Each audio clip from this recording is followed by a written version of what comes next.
And we are live. I am Tobias Carlisle. This is Value After Hours. No Jake today. He's chasing butterflies in Lake Tahoe. But my special guest for today is Anne-Laure Le Cunff. She's written a new book called Tiny Experiments, and we're going to talk about that today. Hi, Anne-Laure. How are you? I'm very good. Thank you. Thanks for having me. My absolute pleasure. Welcome to the podcast.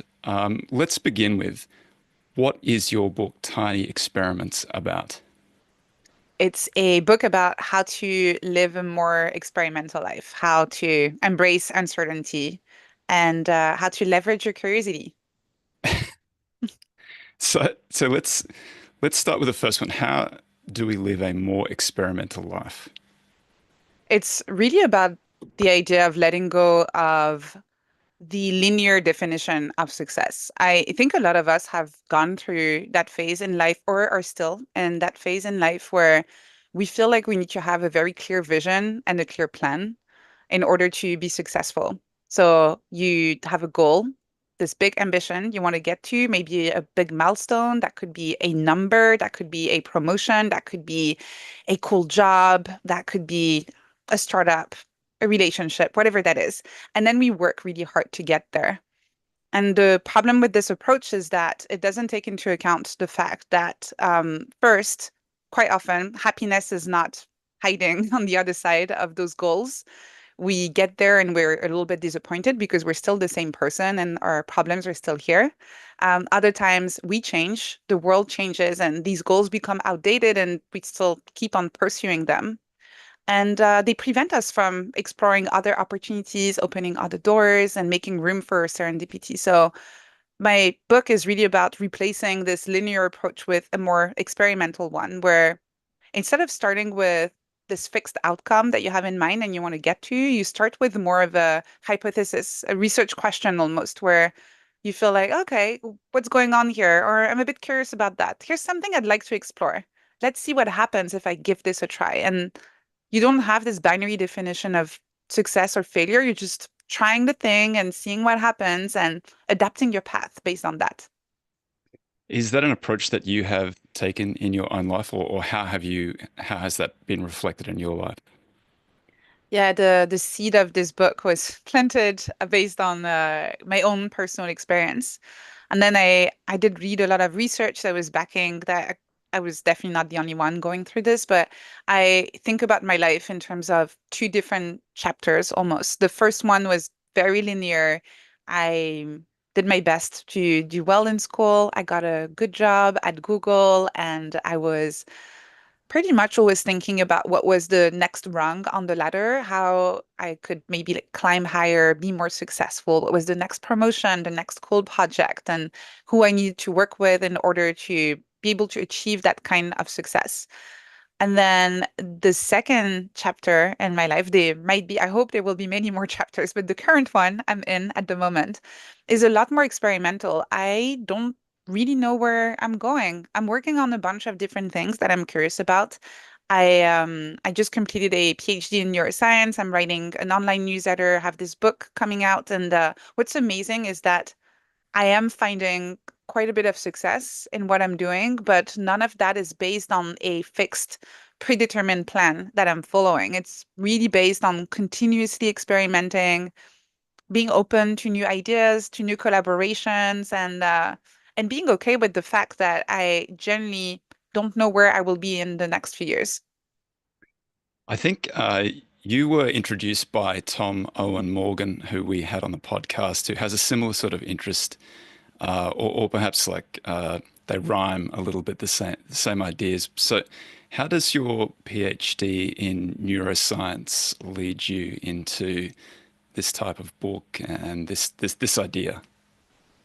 Yeah, what's interesting is that it's not really the topic of my PhD that led me to exploring this because I'm studying, my academic research is about ADHD. So it has nothing to do with what I'm writing about for the newsletter or my book. So it's more of the meta science, how to conduct science, the science of conducting science. And I um, was really inspired when I rediscovered really the scientific method. and the way scientists approach challenges and problems in life. They have a completely different relationship to uncertainty. If they see something that they don't understand, that's unclear, if they have doubts, they don't try to find a solution as quickly as possible. They don't run away. They don't freeze, right? They engage with that uncertainty. They ask themselves, "Oh, there's, something to explore here. Let's have a look." And they design an experiment around that question, around that doubt. And so that was the inspiration for the book, and a lot of my work was really taking that scientific method outside of the lab and asking myself, what would that look like to apply the scientific method in the way we navigate our life, our work, and our relationships? Well, that's an interesting idea. How do you apply the scientific method or the processes that you learned while you were doing your PhD into your everyday life? Yeah, I think it's useful to contrast it to the way we normally do things. So I kind of think about two different mental models. And the mental model of success we normally use is a little bit like a ladder. And you have those rungs and you're supposed to climb them and you're supposed to almost collect all of the necessary artifacts and things at a level before you can go on to the next one, right? It's very linear, climb things in order. And because of that, that creates a lot of problems. We're constantly looking at where everybody else is on their own ladder and comparing ourselves and our success. So that's the linear approach. The experimental mental model is the mental model of a loop, a cycle, a series of cycles of experimentation rather than this linear ladder that you're supposed to climb. So the way it works is that you start with observation.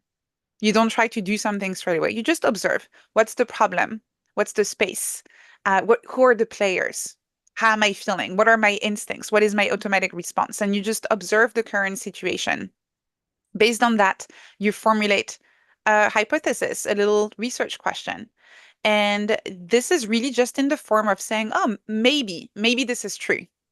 Maybe this could work. Maybe. It's really a magic word that you can use just to formulate any kind of hypothesis in your life and in your work. Then you design an experiment. And the way I design all of my experiments in my life is using like a mini protocol that you can use. And it's again based on the scientific method. You need to decide on what action you're going to perform and for how many trials. Just like a scientist, you decide in advance how many trials you're going to perform in order to collect enough data. So you say, maybe this could work. Okay. So maybe I would enjoy writing a newsletter. This is inspired by my example. Maybe I would enjoy writing a newsletter. A tiny experiment would be I'm going to publish a newsletter every week for the next 6 months. And I'm going to withhold judgment until I'm done collecting the data at the end of the experiment. At the end of the 6 month, can look back at the external metrics of success. How many subscribers, open rates, do people like it? And internal factors. Did I enjoy it? Did that feel good? Is that something I want to keep on doing? And based on that, you can decide what your next cycle of experimentation is going to look like. Do you just keep going? Do you tweak something? Do you just stop it because maybe that was kind of successful, but you hated every minute of it? So you can make decisions based on data that you're collecting. And what's great about this approach is that you don't know where you're going like you would with the linear approach, but you can trust that you're going to grow and evolve in the process if you keep on iterating. This is an investment podcast, so we're often framing things in, and I like the idea of experimenting as well, putting on a little position and seeing how that works out.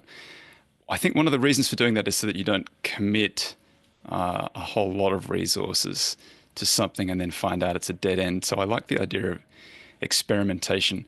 Interested in the protocol of what is the advantage of deciding that you're going to run a set number of trials, and how do you sort of arrive at what's a sensible number of trials for whatever you might be doing? So this is really based on the kind of experiment that you're going to perform. So in your case, for example, for investment, you can actually use tiny experiments also to just learn about different things. So let's say that you're interested in a new investment space. Like you can commit to saying that every Monday you're going to reach out to a new person, an expert on this topic, and you're going to ask to talk to them and learn from them. And again, you can say every Monday I'm going to do this for the next, 5, 6 weeks. And I'm going to see if that was helpful. Do I feel like I was making better decisions based on running this experiment? Or maybe that was a waste of time. So if you're running a daily experiment, maybe doing it for just a couple of weeks is enough, right? If it's a weekly experiment, maybe you want to do it for a little bit longer.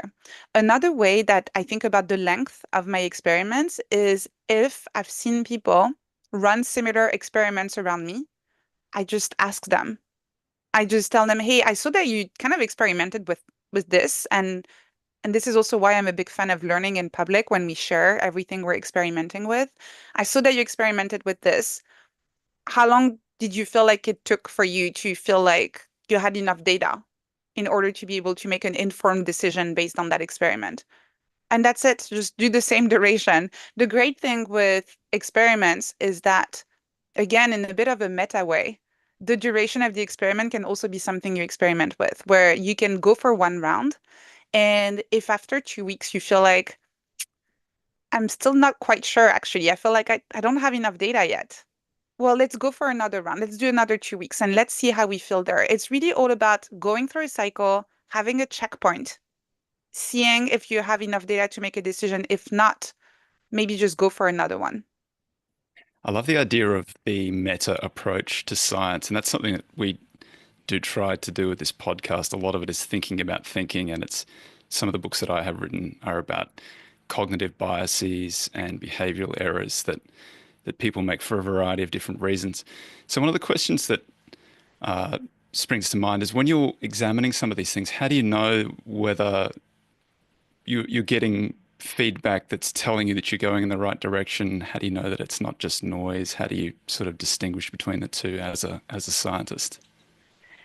It's very important to define also your variables in advance, just so you know what is important to you. And so when people run the same experiment, they might not be interested in exactly the same data. This is also why in science it's really cool when people publish their data sets and someone can download this and run their own analysis on the same data set and they will explore different things. So similarly, you could have an experiment which looks similar in the way the action that you perform and what you're trying to do, but you might not be looking at the same things, not interested in the same variables. What's important in order to not be overwhelmed and confused is to decide beforehand, what am I interested in? What is my research question here? So, for example, again, taking the example of I'm going to design a bit of a learning experiment where I design maybe a bit of a knowledge management process. I say every Monday, I reach out to an expert, I interview them, I take my notes, and then I use those notes in my decisions. And I'm going to do this for 6 weeks, right? What are the factors I'm going to pay attention to? So I might have external factors depending on your investments, like how long is that going to take for you to have a look and see if you actually made better decisions in doing this? But there's also internal factors that you can start paying attention to straight away. Maybe you create a rating for yourself. That's your level of confidence when making a decision, and you track that. Every time you make a decision, you track level of confidence out of 10. And you can have a very easy before after, seeing if talking to other people and collecting that information before making decisions gives you more confidence. So it's really something where you know, it is really your own laboratory where you can decide where the variables are. You decide in advance, you collect them, and you make your decisions based on this. And if you feel like there's noise and other things that you notice, it's completely okay if you want to capture that and take more notes, and that could inspire other experiments in the future, but it's important not to get too distracted. When you're conducting experiments, there's an idea of a null hypothesis, and you're always careful not to make errors of. You can have the error where you think that you're right, but you're in fact wrong, and the error on the other side where you think that you're wrong, but you're in fact right. And I forget the term for that. That's type one and type two errors in any case. How do you handle that with something like this, where the internal part can be noisy and you're the easiest person to fool? So how do you put some structure around that? Yeah, I think that's why it's very important to look at both the internal and external data, how you feel, but also having some form of external, more factual metric But I also think it's important to never use one without the other. Only using at the fact looking at the factual metrics and completely ignoring your intuition doesn't work very well. Only following your intuition without looking at the external metrics doesn't work really well. Some of the best decision makers are the ones who are really, really good at paying attention to both internal and external signals. And for that, you can literally write in your notebook or in your notes, internal, external, and really sitting down and writing them down. And this is, you talked about cognitive biases, but this exercise is really just an exercise in metacognition, right? It's really about taking your thoughts and making them visible so you can observe them, engage with them, and make decisions based on them. So to me, that's the most important thing is just instead of making those decisions in an automatic way and just trusting yourself that you'll have this balanced view of all of the different factors, just write them down. Block a little bit of time. Open your note-taking app, or if you're someone who likes having more of an analog notebook, you do that. But write internal, external, and list all of those different factors. After spending what must have been years writing, researching, and then writing a thesis for your PhD, which I imagine was 100,000 words or something like that sort of scale. What inspired you to then go right back in and write a book, which, how long was your book? A comparable sort of length? Wait, And they're totally different, right? They're not overlapping. no, but I did even worse than that. I did them both at the same time. So I wrote my thesis and wrote my book at the same time, which I know how crazy that sounds. But in a way for me actually it worked perfectly fine because I really liked having those two very different types of thinking and creativity in my life. And whenever I felt some resistance or I felt a little bit stuck creatively or intellectually on one of the projects, I could go and spend a little bit of time on the other one. And so, in a way, each project always felt like this amazing refuge for me to go to when I was very tired of the other one. But it did create some tensions in the sense that it was a different way of thinking, different way of writing. For scientific writing, it's quite jargony actually, and you're really trying to in those 3 or 4 pages. A lot of journals have a limitation on the number of words to communicate this very long research project that you conducted. Whereas with a book, you have more space, but you also have that temptation then to just write about a lot of different tangents that could be interesting. So it also requires self-discipline. So yeah, that's how it happened, not one after the other, but the two projects at the same time. And yeah, one of them is 100,000 words, and that's the thesis. And this one is about 70,000 words for the book. It makes total sense. Isaac Asimov, he's regarded as one of the most prolific science fiction writers of all time. And his output is extraordinary. I just pulled up his Wikipedia page once to have a look at his output. And so I was sort of interested in how he did it. And one of the ways that he says that he did it was he was writing 10 or 11 things at once. And if he got stuck on one, he'd just move on to the next thing where he had some inspiration. And then he'd be able to write volumes again. And then when he just ran out, he'd just move on to the next thing. And so he was able to sort of keep his cup filled up by just moving from one thing to the next. So that it makes total sense, and particularly if you're going from something that's quite technical and has fairly strict rules for writing, and then to go and write something else which is a little bit more free flowing. It seems like that would be a good way to have a break and from one to the other. Yeah, Did absolutely. I didn't know that actually. And I love his books, so this is great to know. um, when you've finished the book, now you're now doing a tour. You're in Austin. What sort of things happen on the tour? Is this your first podcast, or have you been talking to other people? I've been on different podcasts. So yeah, this is basically my life right now. I'm trying to talk to people. I'm organizing the launch. I really wanted to do it in person, which is why I picked Austin because I had a lot of online friends who were living here, and I just felt like it would be a nice way to celebrate. And so, yes, it's very interesting going from those years of just being me, myself, and I in front of my screen exploring these ideas and asking myself whether I was doing justice to the research that I was trying to translate in the book. And now finally being able to have conversations with people and seeing what resonates and sometimes being frankly surprised by what resonates with people. It might be something where I actually hesitated to include it because I felt like, oh, maybe that's only interesting to me. And then several people mentioned that something clicked when they read it. So it's an amazing experience. It's my first book too, so everything is new right now. What have you found that resonated with people that you were surprised by? So something that I was going to just mention in passing, and I ended up expanding quite a lot on out of sheer personal curiosity because I loved the research, was the concept of cognitive scripts and basically how if you put people in similar situations, they will tend to behave exactly in the same way. And which is The fine in same lots of person or different different people in the people, same different, situation? yeah, different people in the same situation. So just to give you an example, if you go to the doctor and I ask you, what do you do when you go to the doctor? Well, I mean, I sit in the waiting room. I wait there. That's why it's called the waiting room. And then someone calls my name and I go in the doctor's office, right? And if I ask you, if the doctor came out of their office and asked you to get undressed in front of everybody in the waiting room, you would feel really weird, right?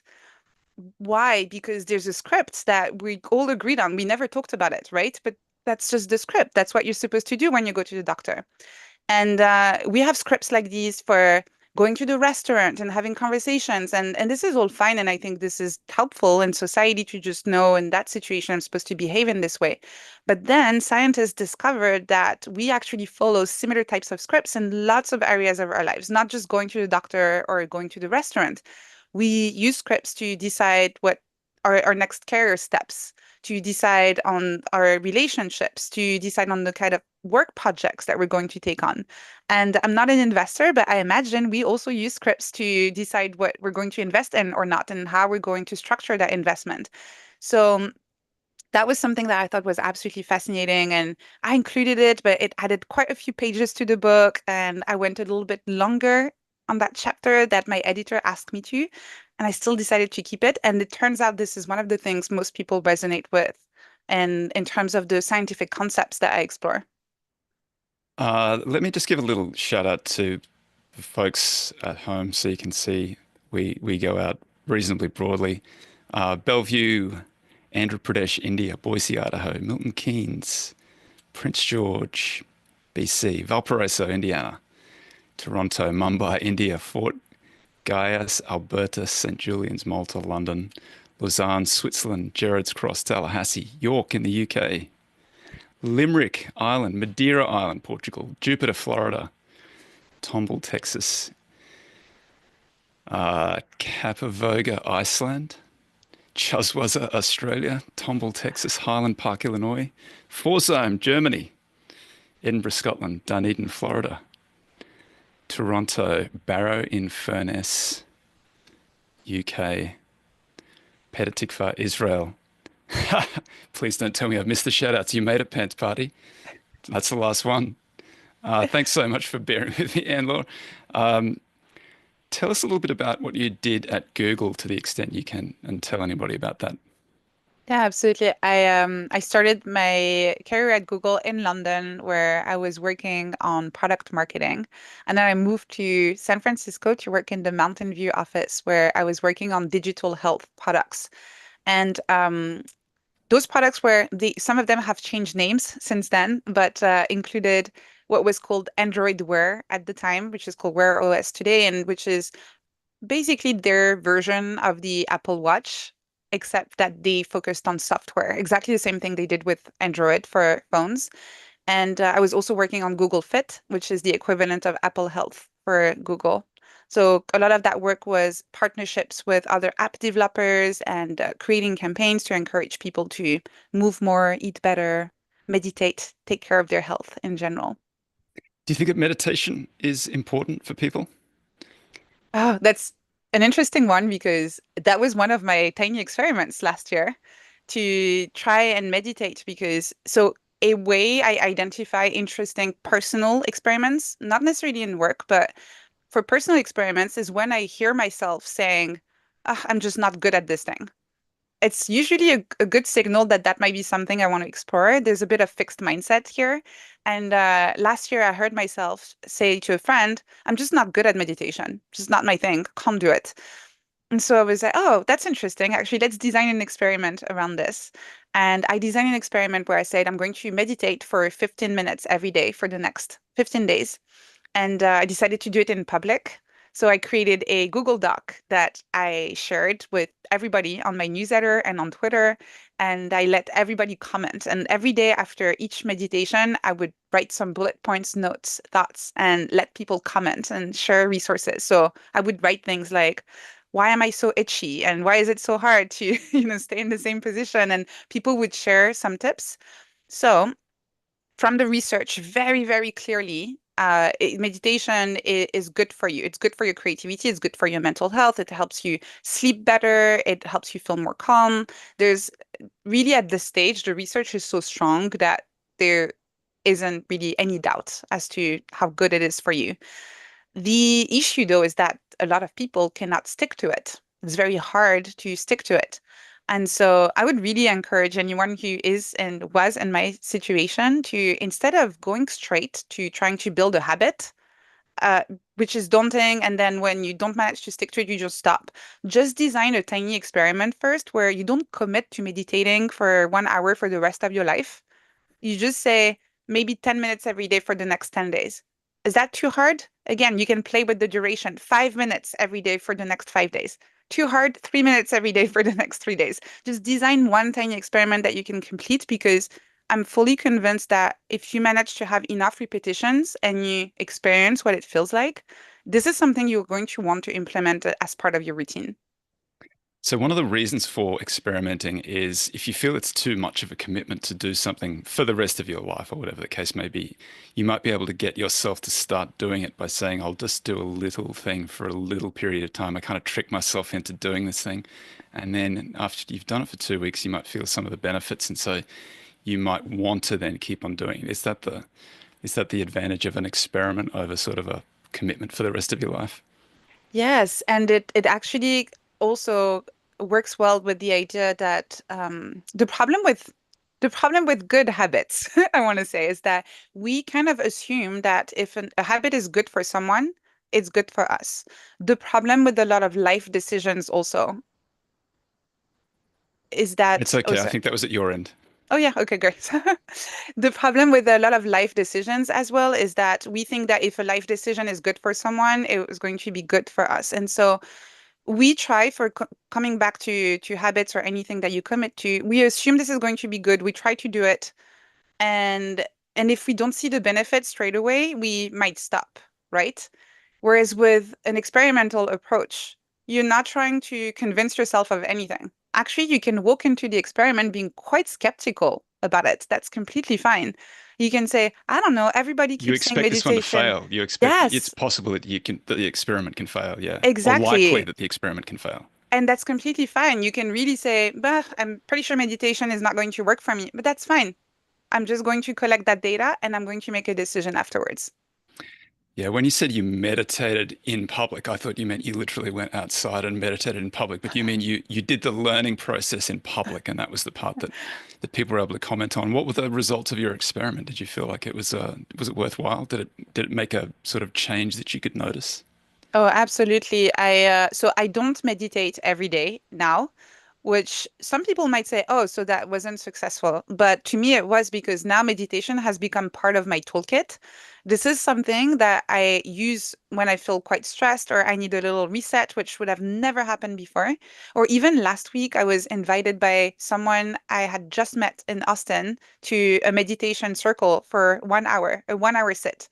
And I said, yes, actually, this sounds great. Let me join. And I joined. We meditated for 1 hour and then we had amazing conversations afterwards. I would have never joined this before because the 1 hour sitting in silent would have felt like just a crazy thing that I didn't necessarily want to torture myself and have to do. So now meditation is just part of my mental health slash emotional regulation toolkit in a way that it wasn't before. And also, just the practice of learning in public in this way was amazing. This is something now that I think about a lot more with my experiments, where if there's something where I feel like there's a bit of resistance, I might want to quit after two repetitions and I need a little bit more accountability. I try to think about how can I do this in public? So I have more motivation to at least complete the experiment and see how I feel when I'm done, not before. Some public commitment makes you feel like you're letting people down if you don't go and do it. So you feel obliged to show up, even though ultimately it benefits you. Yes. The process for finding the experiments is kind of interesting. You said before that where you feel some resistance, that's when you want to lean into it a little bit. Is that how you find the things that you want to experiment on or you want to explore more deeply? That's one of the ways, which is always quite fruitful, actually, and especially for anyone who wants to grow and get a little bit out of their comfort zone. That's actually kind of a good thread to pull on when you notice that there's something where you feel like, "Ah, I'm just not interested or not good at." You might want to explore this and experiment with it, but that's not the only way. I sometimes have ways where I'm a lot more proactive when it comes to designing my experiments, and that might be in phases of my work or life where I'm not quite sure what I want to do next. And actually, I'm going to be in one of those spaces very soon because I'm done with the PhD. The book is coming out.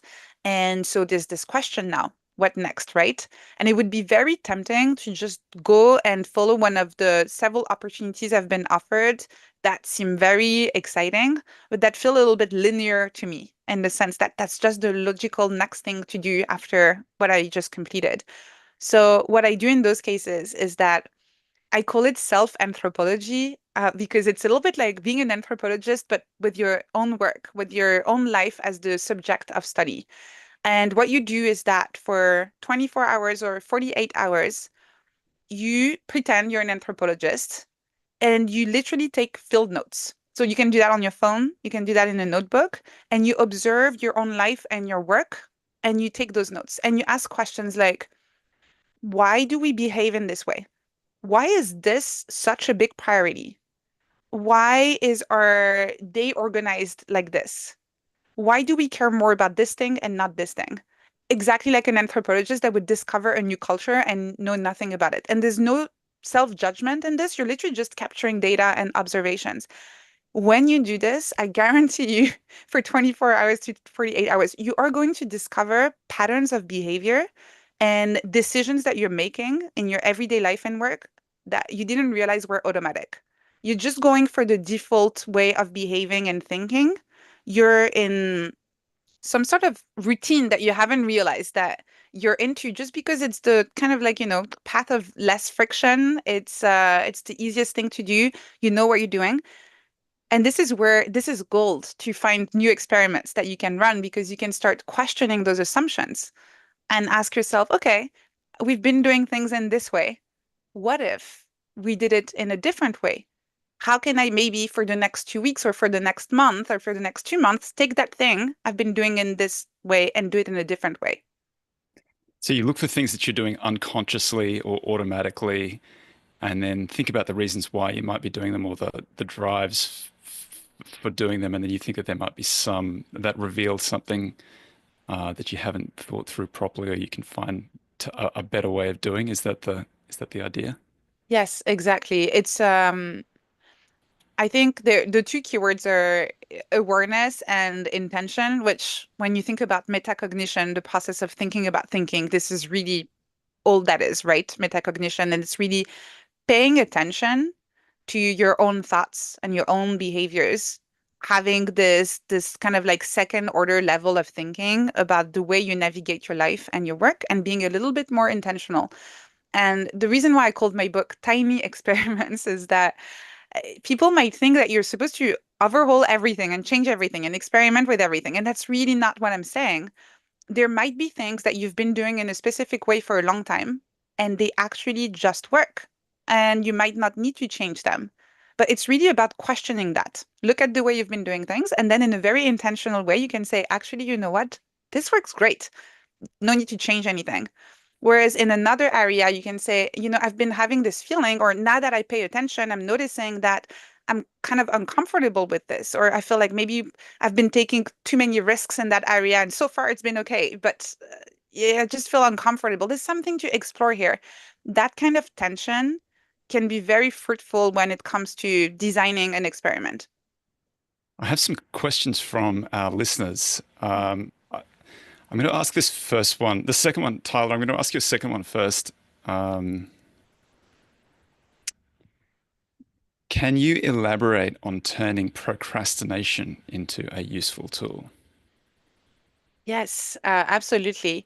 So I want to just like go back to how we treat procrastination, like our natural reaction to procrastination.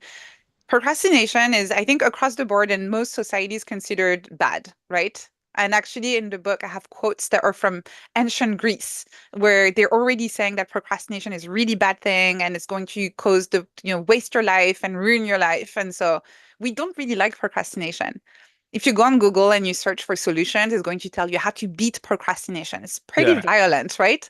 So the first step is to just stop doing that and stop seeing it as something negative, something you need to squash, something you need to destroy, and instead treating it as a signal. Procrastination is just information. So when you notice that you're procrastinating, instead of trying to push through and use your willpower and very often in the process for most of us blame yourself for not being able to do the work that you said that you were going to do, you can pause and just observe that procrastination and ask, okay, hello friend, you're back. You have some information that you want to share with me. What is it? And in the book, I share a little tool that I personally find so helpful. I use it all the time when I'm procrastinating. So you look at your procrastination again, no self-blame. What are you trying to tell me?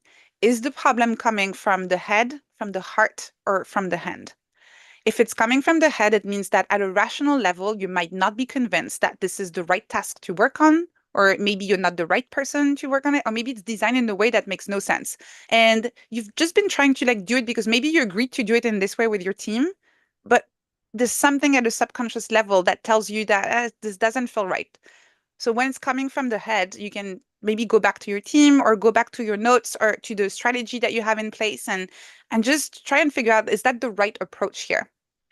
Then if the head says, okay, actually, no, this is the right thing to do. Why am I procrastinating? Maybe the problem is coming from the heart.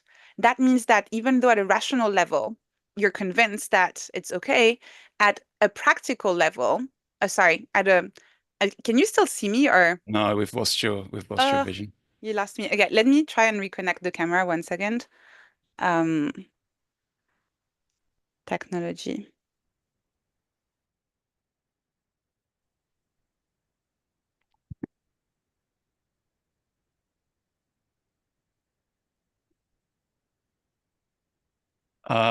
Just while we're waiting for Anne-Laure, Tyler, yeah, I've understood your first question. Okay, combat mimetic thinking to make your goals more personal. Okay. Lotto, can you expand a little bit on the semantic decoding and the meta paper? I'll ask it. Do you think that Anne-Laure will know the answer to this? I can still hear you. I'm just fiddling with my camera. If that doesn't work, I think we can just finish with my MacBook grainy camera instead. But Oh, there okay, we it go. looks You're like I'm back. back. Um, No problem. okay, so I'll just finish quickly on the procrastination, where so I was saying, if at a rational level you're convinced, maybe at an emotional level you're not convinced, and that means that you think this task is not going to be fun or enjoyable. So in that case, just make it fun and enjoyable. Grab a friend, a colleague, go to your favorite coffee shop. If at a rational and emotional level you're convinced, but you're still procrastinating, then it might be coming from the hand, which means that at a practical level, you feel like you don't have the right tools, skills, or resources in order to do the task. And in that case, just raise that hand. Literally tell people around you, your colleagues or whoever could help that I'm struggling, I'm stuck with this thing. Can you help? That could also, seeking be mentorship, coaching, online courses, tutorials, installing a new tools. Asking AI also works really well if the problem comes from the hand. And so what's great about this is that all of a sudden you've shifted your approach from, oh, why am I procrastinating? I'm such a bad person. I'm not productive, to, okay, interesting information from my brain. Let's listen to it and let's make an informed decision based on that. And the heart? The heart is just making it fun, making it Ah, enjoyable. making So fun. I see. you want to do it, you have the tools and resources, but you're still procrastinating. It's probably just a like, yeah, maybe a bit boring, repetitive. There are things like this that you know you should be doing. And so yeah, go do it with a friend. Do it on a walk, go to a coffee shop.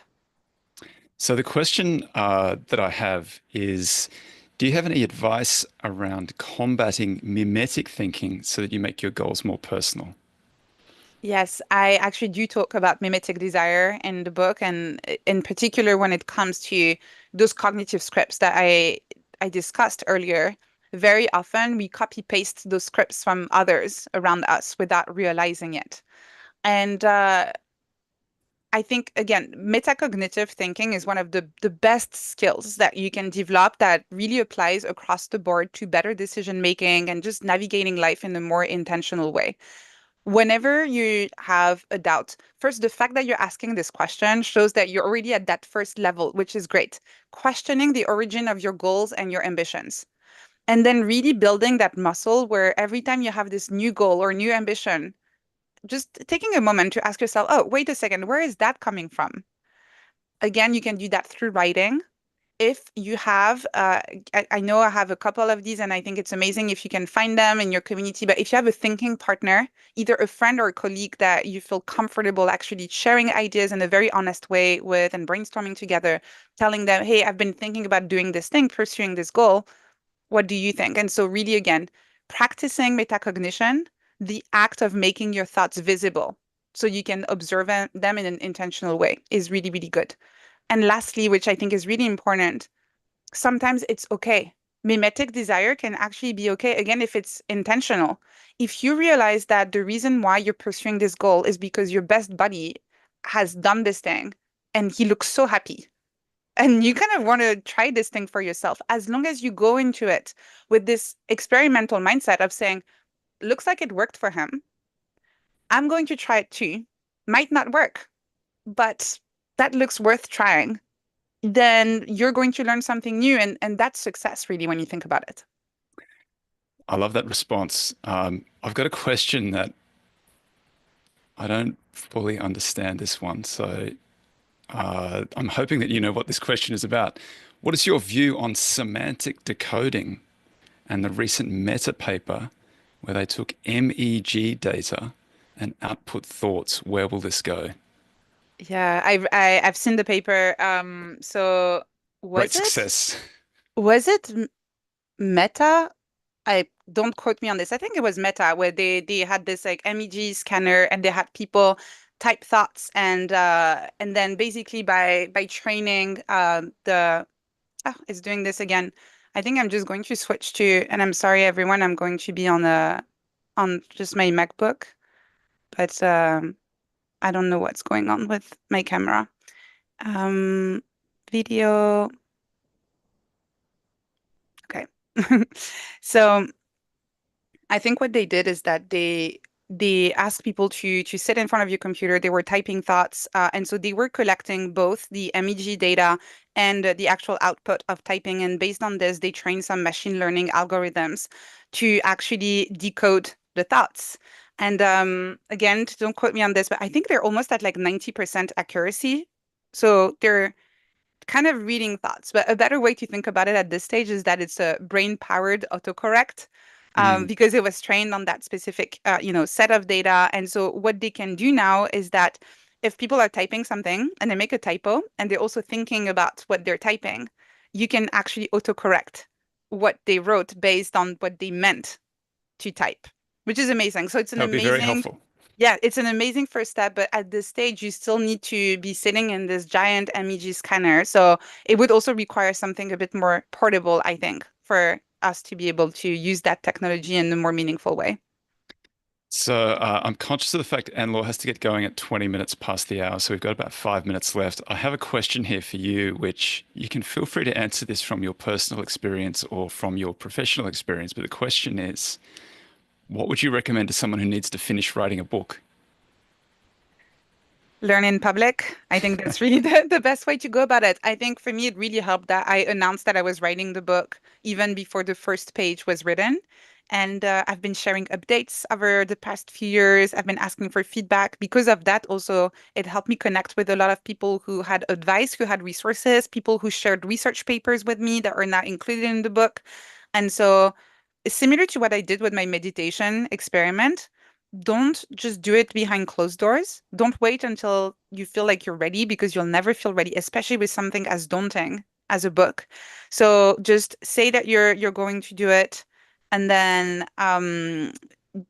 keep track your progress and share it in public. I also have uploaded on my website for people who pre-ordered the book. I actually have an entire 1 hour workshop where I walk through the entire process of getting an agent, writing the book proposal, and all of that. Um, Through your writing and through your experimentation, what have you discovered that you sort of wouldn't have thought was possible or might have, like, was a little bit counterintuitive that you didn't expect?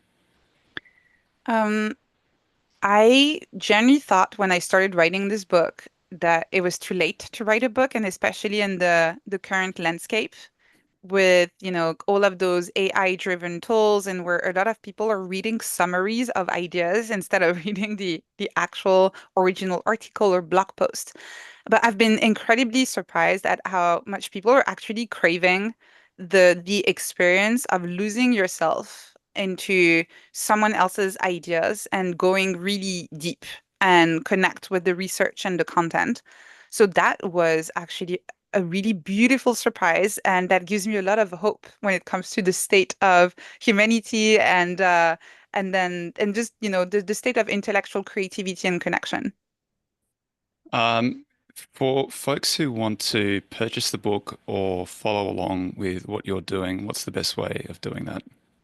So the book is called, for anyone on the live stream right now, the book is called Tiny Experiments, and it's available literally anywhere books are sold. So you can go on Amazon or you can support your local bookstore by ordering your copy there. Anne-Laure Le Cunff, thank you very much for spending time with us today talking about your book, Tiny Experiments. Thanks so much for having me. And folks, we'll be back same time next week, same bat channel, hopefully with JT, and he'll be able to share some of his learnings from chasing butterflies